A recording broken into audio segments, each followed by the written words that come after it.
کیا وہ شقیع معاہدہ ہو، میران شاہ معاہدہ ہو یا سوات امن معاہدہ ہو، سر انہوں نے ہمیشہ ہم نے ان کے ساتھ مذاکرات کیے، ان کے لوگ چھوڑے اور انہوں نے ہمیشہ ہم پہ پلٹ کے وار کیے. تو سر اس بار کیا گارنٹی ہے؟ اس لیے جو مطالبات کا آپ نے ذکر کیا اس میں ایڈ کر دوں کہ تمام جو 60% قیدی ان کو رہا کر دیا جائے، ان کے کیسز ختم کر دیے جائیں، فاٹا کے علاقوں سے وہاں سے فوج کا انخلا ہو جائے. تو سر انہی کا فائدہ ہو رہا ہے، سر ہمارا کوئی فائدہ نہیں ہو رہا. تو اس صورتحال کو آپ کیسے دیکھتے ہیں؟ دیکھیں ہمارا فائدہ صرف ایک ہوتا ہے کہ پاکستان میں امن ہوگا.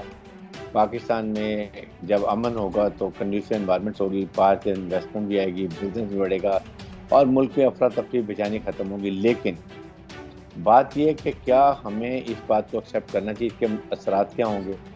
اگر آج ہم ان سے مذاکرات کرتے ہیں، کل TLP بھی کھڑی ہو جائے گی، کل ملک کی دوسری پولیٹیکل پارٹی JUI وہ کھڑے ہو جائیں، ہمارے یہ مطالبات پورے کر. تو آپ کو کسی حالت میں بھی ایسے مذاکرات کو ایٹ لیسٹ ان کی یہ شرائط ماننی چاہیے.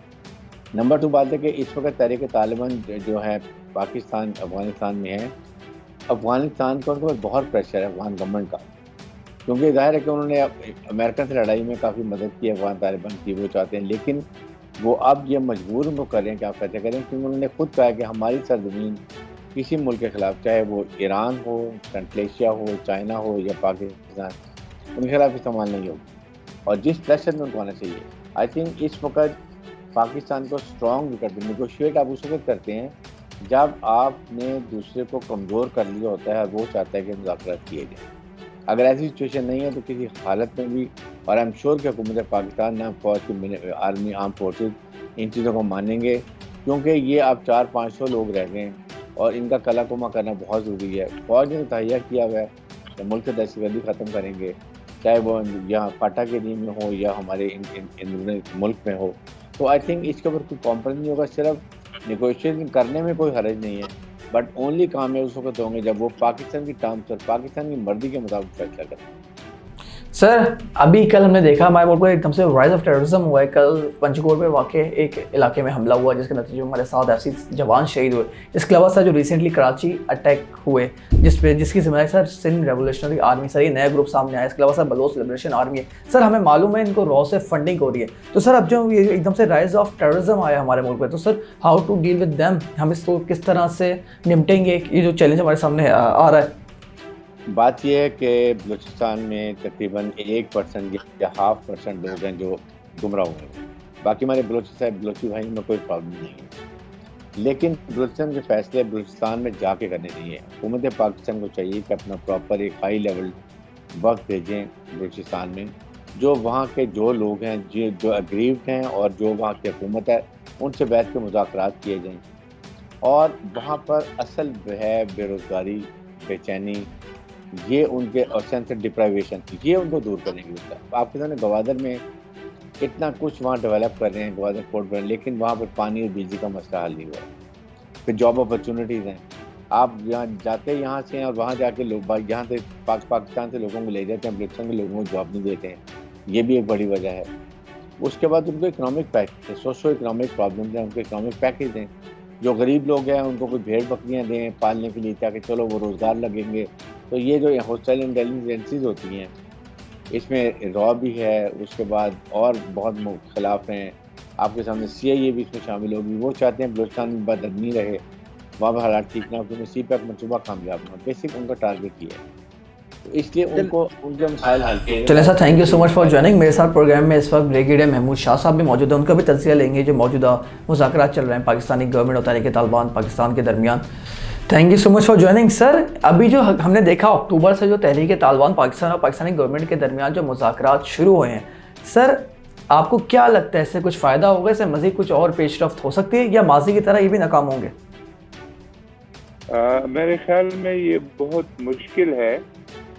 وجہ اس کی یہ ہے کہ پاکستان کے آئین میں اور پاکستان کے قوانین میں ملک کے کسی گروپ کے ساتھ مذاکرات نہیں ہو سکتے. مطلب ہے مذاکرات بین الاقوامی قوتوں، مثال کے طور پہ افغانستان کی حکومت کے ساتھ مذاکرات ہو سکتے ہیں، ایران کے ساتھ ہو سکتے ہیں، انڈیا کے ساتھ ہو سکتے ہیں، لیکن پاکستان کی کسی گروپ کے ساتھ، جیسے لیاری گینگ ہے آپ کے کراچی میں، ان سے مذاکرات نہیں ہو سکتے. اور یہ مسئلہ کافی عرصہ حکومت پاکستان کے زیر غور رہا ہے، اور اس ڈسکشن میں نے بھی حصہ لیا ہے اور ان کو بتایا ہے کہ یہ کوئی طریقہ نہیں ہے، ان کے لیے ایک ہی طریقہ ہے، وہ آئیں اور اپنے آپ کو پاکستانی عدالتیں جو ہے ان کے سامنے پیش کریں اور ان کے اوپر جو بھی الزامات ہے ان کا جواب دیں، اور اگر عدالتیں ان کو چھوڑتی ہیں تو چھوڑ دیں، اور اگر کوئی سزا دیتی ہے تو سزا دے دیں۔ اور اس طریقے سے یہ پاکستان کا قانون ایسا ہے۔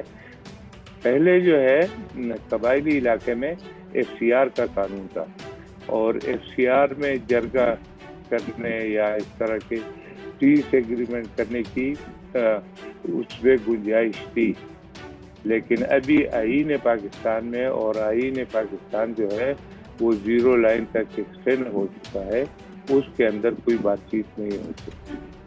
تو یہ ایک سچویشن ہے۔ افغانستان کی جو نئی حکومت ہے، جو طالبان کی حکومت ہے، انہوں نے بین الاقوامی ملکوں کے ساتھ، جس میں پاکستان بھی شامل ہے، وعدہ کیا ہے کہ افغانستان کا وسائل جو ہے وہ کسی کے خلاف استعمال نہیں ہوگا، اور حقیقت یہ ہے کہ افغانستان کی وسائل جو ہے وہ استعمال ہو رہی ہے، اور جب ہم ان کو کہتے ہیں تو وہ کہتے ہیں جی ان کے ساتھ آپ مذاکرات کر لیں۔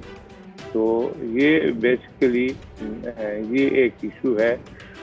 جب وہاں پر یہ ڈسکشن ہوئی تھی، اور 4-5 سال پہلے ہوئی تھی، اور 4 سال پہلے انہوں نے وہاں سے درخواست بھیجی تھی کہ ہمیں پاکستان میں آنے دے اور ہمیں معاف کیا جائے، اور یہ وہ جو بھی باتیں انہوں نے لکھی ہے، وہ اس وقت ان کی تعداد بتائی تھی وہ 9000 تھی، ابھی ان کی تعداد 4000 ہے، اور دراصل یہ 4000 بھی راشن اسٹرینتھ ہے۔ ان کی جو فائٹنگ کیپبلٹی ہے وہ 500-600 سے زیادہ نہیں ہے۔ تو میرے خیال میں آرمی نے یہ سارا مسئلہ جو پولیٹیکل گورنمنٹ ہے اس کے سامنے کیا تھا۔ پولیٹیکل گورنمنٹ نے کو جیسے انہوں نے کہا کہ آپ مذاکرات کریں، انہوں نے مذاکرات کرنے کی کوشش کی، لیکن جو قبائلی علاقے میں لوگ ہیں اور دوسرے ہیں، انہوں نے کہا کہ یہ کس طرح واپس آئیں گے، ہم ان کے ساتھ ان سے بدلہ لیں گے۔ یعنی انہوں نے یہاں پر قبائلی علاقے میں اور سوات ملکن میں کافی لوگوں کو قتل کیا ہے، شہید کیا ہے، تو وہ اپنا بدلہ لینے چاہیں گے، تو یہ کیوں ان کو معاف کیا جا رہا ہے؟ تو حکومت وہ مذاکرات سے پیچھے ہٹ گئی۔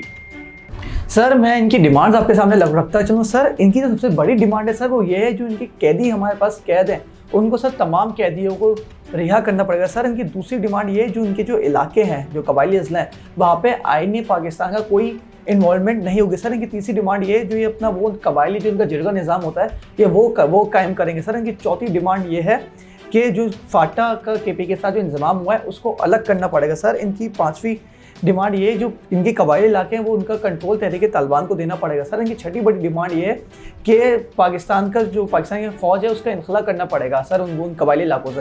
تو سر جو ان کی اتنی خطرناک قسم کی ڈیمانڈس ہمارے سامنے آئیں گے، ایسا وہ سر لگ رہا ہے کہ انہیں کی باتیں مانی جا رہی ہیں، وہ ہماری صرف یہ بات مانیں گے کہ ہم کوئی دہشت گردی نہیں کریں گے۔ تو سر ان معاملات کے ساتھ، اتنی خطرناک ڈیمانڈس کے ساتھ معاملات کیسے آگے بڑھ سکتے ہیں؟ دراصل ان میں سے جو پاکستان کے ساتھ لڑائی کر رہے تھے وہ تو صرف 500 آدمی ہیں، وہ قاری گل الرحمان گروپ ہے، وہ نارتھ وزیرستان کے اپوزٹ ہے۔ ابھی جو باقی لوگ ہیں جو کہ سوات کے اپوزٹ، کہیں ادھر ہے دیر کے اپوزٹ، باجوڑ کے اپوزٹ، اور ادھر کنڑ ویلی میں محمد ایجنسی کے اپوزٹ، یہ تو سارے کچھ بھی نہیں کر رہے ہیں، وہ تو ویسے بیٹھے ہوئے ہیں۔ ابھی ان کو ساتھ ملانے کے لیے انہوں نے ایسے مطالبات سامنے رکھ دیے کہ میرے خیال میں انہوں نے ایک مطالبہ چھوڑ دیا کہ پورے پاکستان پہ ہماری حکومت ہونی چاہیے، انہوں نے یہ دے دیا، جس کی وجہ سے وہ ان لوگوں کو بھی اپنے ساتھ ملانے کی کوشش کر رہے ہیں۔ یہ جو نارتھ وزیرستان کا گروپ ہے، قاری گل الرحمان کا گروپ ہے، یہ ان کو بھی ملا رہا ہے، اور قاری گلرحمان چونکہ نارتھ وزیرستان کا ہے، اس کے یہ جو حقانی گروپ ہے ان کے ساتھ اچھے تعلقات ہے، اور حقانی گروپ کا جو سراج الدین مولانا یا جو بھی ہے سراج الدین حقانی، وہ انٹیریئر منسٹر ہے. تو میرے خیال میں حکومت پاکستان کو ان سے بات چیت نہیں کرنی چاہیے. یہ ایک بیچ میں مسئلہ آیا تھا کہ ہم نے کہا کہ یہ جائیں اور اپنے جو ٹرائبل ایلڈرز ہیں ان سے بات کریں کہ آپ کے علاقے میں ہم آتے ہیں تو آپ ہمیں گارنٹی دیتے ہیں کہ ہم آرام سے رہیں گے، کہ قبائلی علاقے میں تو یہ رہنے کا طریقہ ہے. تو حکومت پاکستان نے قبائلی مشران کا جرگہ ان کے پاس کابل میں بھیج دیا تاکہ ان سے بات چیت کریں، اور آگے سے انہوں نے اتنے بڑے بڑے مطالبات، یہ جتنا بھی علاقہ ہے سوات کا علاقہ ہے، ایک علیحدہ آپریشن ہوا تھا اور بڑا خون خوار قسم کا آپریشن تھا، جس کے اندر آرمی نے بڑی محنت سے اور بڑی سپیریئر پلاننگ سے ان لوگوں کو مالاکنڈ اور سوات میں سے آؤٹ کیا. پھر شمالی وزیرستان میں آپریشن کیا، جنوبی وزیرستان میں آپریشن کیا، اور یہ جو بڑی بڑی ہماری فتوحات تھی ان کو ابھی وہ 0 سے ملٹیپلائی کرنا چاہتے ہیں. یہ حکومت پاکستان کے جو یہ بات چیت کرنے والے ہیں ان کی کم علمی ہے اور ان کی نالائکی ہے کہ اس قسم کی چیزوں کے اوپر وہ بات چیت کر رہے ہیں جو کہ غیر آئینی ہے. یعنی اس طرح کا کوئی آپ ایگریمنٹ کریں گے تو پھر آپ پھر پارلیمنٹ میں جائیں گے، ان کے سامنے ہی پیش کریں گے اور وہ اس پہ ایگری ہوتے ہیں یا نہیں. تو میرے خیال میں یہ جو مذاکرات ہے ان دی فرسٹ پلیس ہونے نہیں چاہیے. چلیں sir, thank you so much for joining. ناظرین، دیکھتے ہیں ملک کی سیاسی صورتحال اور جو یہ مذاکرات چل رہے ہیں یہ کس طرف جاتے ہیں. اس لیے ہمارے ملک میں سیاسی بحران تو موجود ہے، مگر اب دیکھیے رائز آف ٹیررزم آیا. کل ہمارے 7 جوانوں کو پنجگور کے علاقے میں شہید کیا گیا. اس سے پہلے ایک بہت بڑا حادثہ جو نوشکی اور پنجگور کے علاقے میں پیش آیا تھا. تو ہم امید کرتے ہیں کہ جو کچھ ہوگا ہمارے ملک کے لیے بہتر ہوگا. اور میرے دونوں مہمانوں نے مسترد کر دیے کہ تحریک طالبان کے ساتھ ہمیں مذاکرات نہیں کرنی چاہیے، ان کی جانب سے جو ڈیمانڈز رکھی جائیں گے وہ بالکل نہیں ماننی چاہیے. پروگرام پسند آیا اپنا فیڈ بیک ضرور دیجیے گا. That's all for tonight. اللہ حافظ.